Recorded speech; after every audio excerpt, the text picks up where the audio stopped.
ಈಗ ಸಂವಿಧಾನ ಬದಲಿ ಮಾಡ್ತೀವಿ ಅಂತ ಹೇಳ್ತಿದ್ದಾರೆ.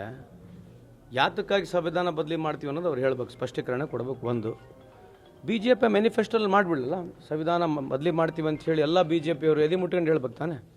ನಮ್ಮ ಉದ್ದೇಶ ಮುಂದೆ ಬಂದರೆ, ನಾವು ಗೆದ್ದರೆ, ಅಧಿಕಾರಕ್ಕೆ ಬಂದರೆ ನಾವು ಸಂವಿಧಾನನ ಬದಲಿ ಮಾಡ್ತೀವಿ ಅಂತ ಹೇಳ್ತಕ್ಕಂಥ ಬಹಿರಂಗ ಹೇಳಬೇಕು. ಅವ್ರು ಏನು ಮಾಡ್ತಾರೆ, ಒಬ್ಬೊಬ್ಬರ ಕೈಲಿ ಹೇಳಿಸ್ತಾರೆ.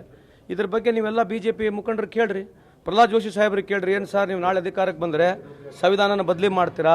ಸಂವಿಧಾನನ ಬದಲಿ ಮಾಡಿ ಏನೇನು ತರಬೇಕಂತಿದ್ದೀರಿ? ಯಾವ್ಯಾವನ್ನ ಏನು ಹೊಸದೇ ಮಾಡ್ತೀರಾ? ಸಂವಿಧಾನ ಏನು ಸಂವಿಧಾನಕ್ಕೆ ಬದಲಿ ಮಾಡ್ಲಿಕ್ಕೆ ನಿಮ್ಗೆ ಅವಕಾಶ ಇದೆ ಅಂತ ಕೇಳಬೇಕಲ್ವಾ? ಅದನ್ನ ದಯಮಾಡಿ BJP ಅವ್ರಿಗೆ ಕೇಳ್ರಿ.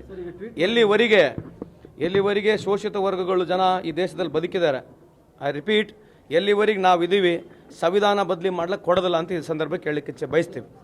ಈ ದೇಶದ ಜನ ಎಲ್ಲಿವರೆಗಿದ್ದಾರೆ, ಯುವಕರು ಎಲ್ಲಿವರೆಗಿದ್ದಾರೆ, ಯಾರು ಇದನ್ನು ಕೇಳಿಸ್ಕೊಳ್ತಿದ್ದಾರೆ, ನಾನು ಮನವಿಯನ್ನು ಮಾಡ್ಕೊಳ್ತೀನಿ.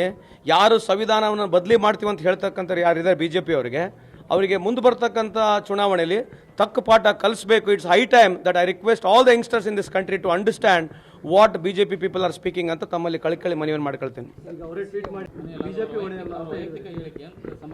ಮತ್ತು ಪಾರ್ಟಿನ ತೆಗೆದಾಕ್ರಿ, ಮತ್ತು ಹಿಂಗೆ ಹೇಳ್ಸೋದು, ಒಬ್ಬರ ಕೈಲಿ ಹೇಳ್ಸೋದು, ಮತ್ತು ನೀವು ತಗೋಬೇಕಲ್ಲ, ಆ್ಯಕ್ಷನ್ ತಗೋಬೇಕಲ್ಲ. ಇದನ್ನೆಲ್ಲ ಇದು BJP ಅವ್ರದ್ದೇ ನಾಟಕ. ಇದು ಒಬ್ಬರ ಕೈಲಿ ಹೇಳಿಸೋದು, ನಮಗೆ ಸಂಬಂಧ ಇಲ್ಲ, ಒಬ್ಬರ ಕೈಲಿ ಹೇಳಿಸೋದು, ಒಬ್ಬರಿಗೆ ಸಂಬಂಧ ಇಲ್ಲ ಅಂತಂದ್ರೆ ಏನು ಅರ್ಥ? ಮತ್ತೆ ಇದೆಲ್ಲ BJP ಡಬಲ್ ಗೇಮ್ ನಾಟಕ ತಾನೆ.